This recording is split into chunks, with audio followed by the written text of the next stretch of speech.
Hello and good evening, everybody, and I would like to kind of get back to our regularly scheduled program, and we are now going to take a look at episode 21 of Album Rant. And I thought it would be a very good idea to talk about the great Led Zeppelin.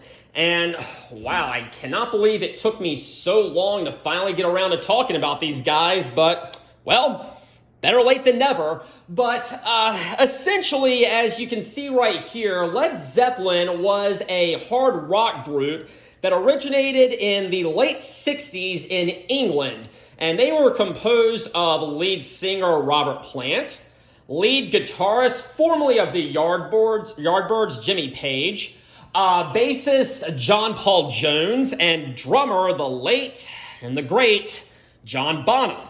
But before I kind of get into what we're going to be talking about this evening, let's figure out how we got here. These guys were a complete and total game changer. Back around this time, essentially the main dominant musical artists were the Beatles, and just about everyone was trying to mimic them. And then these guys come along, and they took what the Beatles did, and they cranked it up to 11. The music was harder, it was more guitar-based, it was faster, it was heavier, it was more aggressive, and it totally changed everything. People had not really heard this kind of music before, and it really kind of took people by surprise, but I'm really glad it did, because they ended up being one of the most successful hard rock groups ever. And I want to say that their very first album was released in 1968. Might have been 1969. If I'm wrong about that, feel free to fact check me and I'll gladly correct myself, but I think it was 1968. And it was entitled Led Zeppelin 1, or just Led Zeppelin. Then we had Led Zeppelin 2, Led Zeppelin 3, Led Zeppelin 4, Houses of the Holy, and then Physical Graffiti, which is going to be the album I am going to talk about tonight. And every single one of those albums was a total classic. I cannot find a single weak moment on any of those albums. And they had hits such as Dazed and Confused, Whole Lotta Love, Immigrant Song, Black Dog, Rock and Roll, Over the Hills and Far Away, The Rain Song, No Quarter.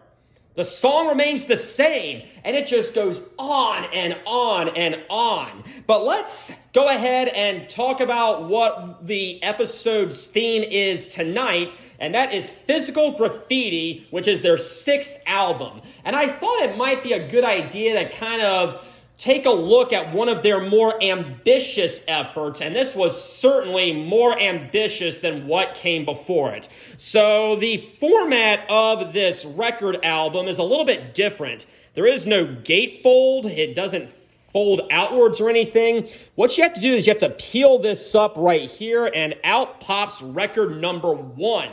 This is a double record set. What happened was they originally wrote 8 songs for this album. Well, the thing is, a single record could not contain these 8 songs because some of them were kind of long. So what they did is they decided to make a double album, and they threw in some more songs that had been written and recorded for previous albums. They touched them up a bit. I know on a few songs, Jimmy Page had to dub over some of the guitar work and add in some more melodies and everything. And so they decided to throw all those songs together. And so now we have 15 songs taking up 2 records. So let's go ahead and look at record number 1. As you can see right here, there is no track list on either side. So I'm going to have to do something a little bit creative. I'm going to have to actually pull the record out this time and take a look at the song list. This is an original pressing. This is the very first record they ever did for Swan Song Records. And this right here is side 1 of record 1. And it kicks off with Custard Pie. First time I heard it, I was like, yes, I am hooked. This song is fast-paced. It's pretty heavy. It's got some great guitar work on it, and it's got a very groovy beat to it. Custard Pie is a great album opener, and I can't get enough of it, and I have loved it from the first time I heard it back in high school.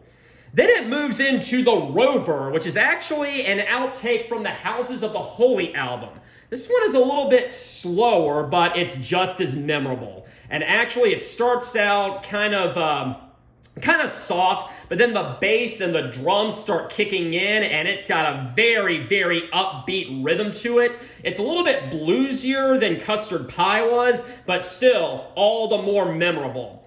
But despite how good those first two songs are, nothing compares to the side closer, In My Time of Dying. It is 11 minutes and 8 seconds. It is technically a cover of some blues song that I don't know too much about, but the rest of the band does have writing credits on it. You can see Bonham and Jones and Page and Plant. They all have writing credits on it, so I'm guessing they kind of added their own thing to it, but this thing is absolutely incredible. Again, it starts out very soft, very melodic, sounds almost like gospel music, but then it starts kicking in and kicking in. Then it gets soft a little bit, and then it kicks in and kicks in until it explodes into one of the greatest jam sessions I have ever heard. I cannot believe this song is not more well loved. In My Time of Dying is definitely one of my top 10 Led Zeppelin songs of all time. And that is really saying something because they have some really amazing music out there. But yes, In My Time of Dying maybe starts out kind of sounding more like soul or gospel music, but it really kicks up and it has some great guitar work, some great solos from Jimmy Page. I think this is one of the best well-written songs ever, and that is really saying something. So now moving over to side number 2. I am literally flipping it over here. We have Houses of the Holy, which is an outtake from the album Houses of the Holy. Confused yet? Don't worry, we all are. This one is a lot more upbeat. It's more of a straightforward hard rock song, and I love it. I absolutely do love it. I think it definitely could have been contained on the Houses of the Holy album, but even though it wasn't, I still absolutely love that album. Maybe they could have taken off the crunge and replaced it with the title track. Whatever, it doesn't matter. We have all the music. We have both the crunge and the title track, separate albums, but here they are. But yes, it is definite drug music. Then we have Trampled Underfoot, which starts out with a nice little bass rhythm by John Paul Jones, and it's more of a funk song, if you believe it or not, but still, it's got a very heavy beat to it. It's got some great guitar work, like I said, and I love the rhythm. I love the funky rhythm to it, and whenever I hear it, I really get into it. But then it concludes with Kashmir, which is a very definite prog rock song. It definitely sounds like Far Eastern music, and I am sure you have heard it on the radio before, but it is excellent. It is a great song. Maybe not as good as In My Time of Dying. It's definitely debatable, but it definitely is one of the top Led Zeppelin songs. But I'm going to have to say, if I had to pick a favorite from side number 2, it is definitely a toss-up between Trampled Underfoot and Kashmir. Ask me a year ago, I would have definitely have said Kashmir, and while I still think I'm saying Kashmir, Trampled Underfoot is a definite contender. And that is going to conclude the very first record for Physical Graffiti. But it's not over. We have a second record, so let's see what that is all about. So let's put that to the side.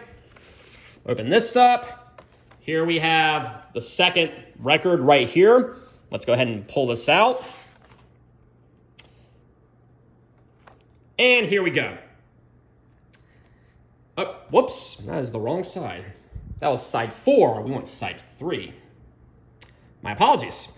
So it kicks off with In the Light, which is a little bit more artsy than maybe some of the other songs on here. It's got a nice little keyboard intro, and it sets the tone pretty well. And then, the band starts kicking in, but it's a little bit slower than maybe what I would have preferred. It's definitely not my favorite, but, I think it's good for what it is. Then we have Brawny Yar. I think I'm saying that correctly, and if I'm not, you're going to have to correct me. So correct me in the comments if I said that incorrectly. But it is an outtake from Led Zeppelin 3. There was a song called Brawny Yar Stomp on there. It was a very acoustic in nature, and well, this is also very acoustic in nature. It is essentially just an acoustic guitar solo, and it's pretty disposable, but I'm glad it's on here. Then we have Down by the Seaside, which was written for the Led Zeppelin Volume 4 album, and I gotta admit, I have never really cared for this one, and I think this may be the band's very first misstep. I don't really know how to describe it, but it's very slow and very soft, and well, it sounds like the kind of music you would hear down by the seaside, so there you go. Then side 3 concludes with 10 Years Gone. It is a ballad, but in the middle it does pick up a lot, and it does have some good guitar, once again, just like some of the previous songs that I already talked about. And I guess you probably guessed by this point, side 3 is not nearly as strong as sides 1 or 2.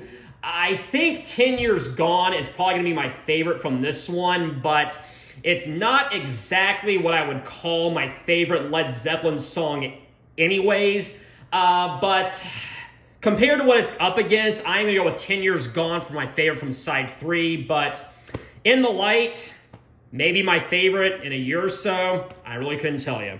And so now we are going over to side number 4.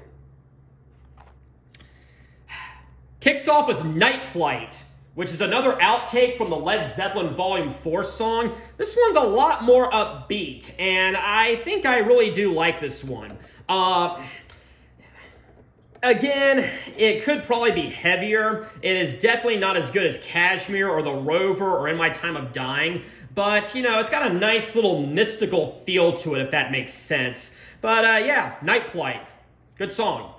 Then we have the Wanted song, which was actually written for Physical Graffiti. And this one is a lot more fast-paced. It's much more straightforward. It's a very straightforward rock song.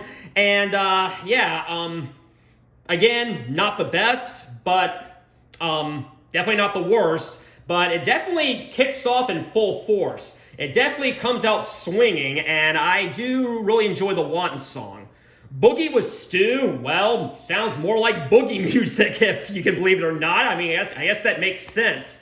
Originally written for the Volume 4 album, but being written off or taken off. But, Boogie with Stu, I don't have much to say about it. It's definitely one of the weaker songs on here, but far from bad.